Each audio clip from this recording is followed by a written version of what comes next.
Hi, I'm Brianna Pressey, standing outside the Crest Theater after having watched Misrepresentation, a film about the exploitation of women in today's media.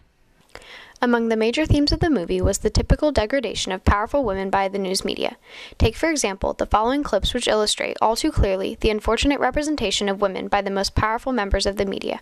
Famous photo from the weekend of Hillary looking so haggard and looking like 92 years old. Breast implants.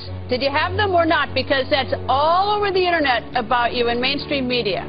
I think if you waterboarded Nancy Pelosi, she wouldn't admit to plastic surgery. The fact that media are so limiting and so derogatory to the most powerful women in the country, then what does it say about media's ability to take any woman in America seriously? You get a woman in the Oval Office, most powerful person in the world, what's the downside? You mean besides the PMS and the mood swings? The film made us wonder how could things have gotten so out of hand, as Jennifer Sabile Newsom, the film's director, explained in a short talk following the Sacramento premiere of her documentary. The media is filled with images and messages which are sexist and demeaning to women in all layers of society. It really is incumbent upon all of us to recognize that there's an inequity in our society, that the media is the largest perpetrator at this stage of this inequity, that doesn't recognize the true value of women, and that we really need to do something about it, and it requires action and action now.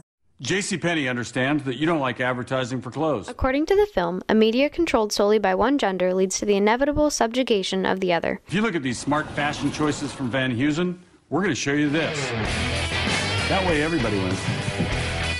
The unfortunate victims in this chaotic environment of objectification are the youth, young girls whose consciousness has been shifted by the prevalence of female stereotypes.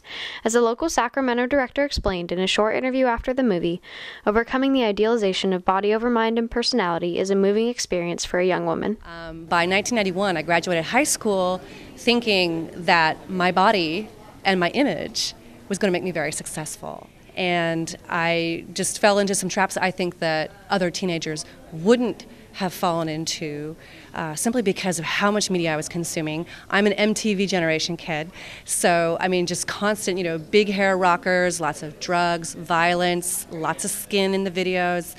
And I just felt, well, that's what everybody's doing, so here I come and here's what I'm going to do.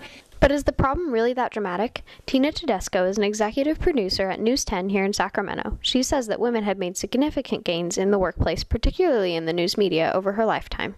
Oh, absolutely. Just here at News 10, I've worked under two female general managers. I am a manager in the newsroom. I've worked with a woman news director, so I think that in itself is a lot of progress. I worked with some really strong women in my field. Even at other stations, I've worked with women in management positions. So I think I've been very fortunate to have really strong female mentors in my field. But halfway through our interview, we were met with an unfortunate irony when a male coworker interrupted us. No, you're not going to be in the way over there. Yeah, I just want to make sure you didn't need to come in here. Why do you get all dressed up and sexy looking for them, but for us?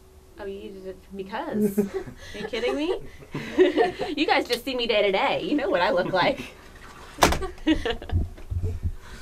The comment certainly sounds much more disparaging in the context of our interview, but it leads us to ask the question, where is the line between a friendly joke in the workplace and the blind objectification of women as sexual objects? I don't want to say it was inappropriate, because I don't think the intention was that it was inappropriate. But I think it's really funny, and I think it's perfect. Mr. Hood, who addresses this topic with his psychology students each semester, had this to say about the subconscious image of women created by the messages of the media. In our society, I think we do that without thinking. We say things or expect things, particularly from women, but also from men, without really thinking about it. And when you can just say something kind of off the cuff, it can be an incredibly sexist remark, and you're not particularly conscious of it. Women like also to have their little space, whether it's big or small, to kind of get their house in order, or their work in order, or their kids in order, or whatever their job happens to be. But didn't men give you the kitchen? There are a lot of advertisements that are very overtly sexual or overtly violent, and that affects both men and women. It's not just women. But there's a lot more ads out there that are much more subtle and intentionally so, and there's certain messages that kind of get slipped in and people co-opt them. And I catch myself all the time buying into what the media tells me, and I teach about it. I'm conscious of it, and I yet still buy into it myself.